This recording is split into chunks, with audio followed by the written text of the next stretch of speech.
আসসালামু আলাইকুম প্রিয় ভিউয়ার্স, প্রিয় বন্ধুরা, আপনাদেরকে জানাচ্ছি শুভেচ্ছা এবং অভিনন্দন। ভিডিওটি না টেনে শেষ পর্যন্ত দেখুন। আরব দেশে নিজকে স্বাবলম্বী করুন। প্রবাস জীবনে নিজকে দক্ষ হিসেবে গড়ে তুলতে আরবি ভাষার বিকল্প নেই। বেশি টাকা ইনকাম করতে হলে আরবি ভাষা জানতে হবে। ভিডিওটি ভালো লাগলে সাবস্ক্রাইব করে সঙ্গেই থাকুন। সা সা এর অর্থ গৌরী। আমরা বলি ঘড়ি, আরবিতে বলতে হবে সা।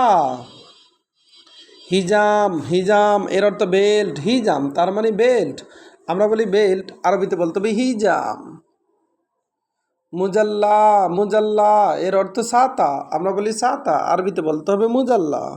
মুজাল্লা তার মানে ছাতা। নজ্জারা নজ্জারা এর অর্থ চশমা, আমরা বলি চশমা, আরবিতে বলতে হবে নজ্জারা। নজ্জারা তার মানে চশমা। আলিউম আলিউম এর অর্থ আজ, আমরা বলি আজ, আরবিতে বলতে হবে আলিউম। আলিউম তার মানে আজ।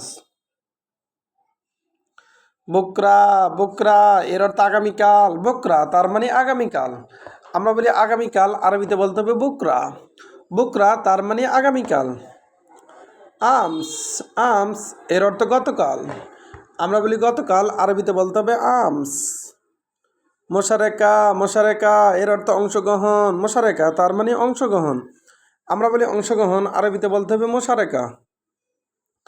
শাহাদ এর অর্থ সার্টিফিকেট। শাহাদ তার মানে সার্টিফিকেট, আমরা বলি সার্টিফিকেট, আরবিতে বলতে হবে শাহাদ। কাসলান এর অর্থ অলস। কাসলান তার মানে অলস, আমরা বলি অলস, আরবিতে বলতে হবে কাসলান। গাবি এর অর্থ বোকা। গাবি তার মানে বোকা, আমরা বলি বোকা, আরবিতে বলতে হবে গাবি। আবার দেখুন, সা এর অর্থ গড়ি। সা তার মানে ঘড়ি। হিজাম এর অর্থ বেল্ট। হিজাম তার মানে বেল্ট। মুজাল্লা এর অর্থ ছাতা। মুজাল্লা তার মানে ছাতা। নজ্জারা নজ্জারা এর অর্থ চশমা, আমরা বলি চশমা, আরবিতে বলতে হবে নজ্জারা। আলিউম এর অর্থ আজ। আলিউম তার মানে আজ। বকরা এর অর্থ আগামীকাল। বকরা তার মানে আগামীকাল। আমস এর অর্থ গতকাল। আমস তার মানে গতকাল। মোশারেকা মোশারেকা এর অর্থ অংশগ্রহণ। মোশারেকা তার মানে অংশগ্রহণ।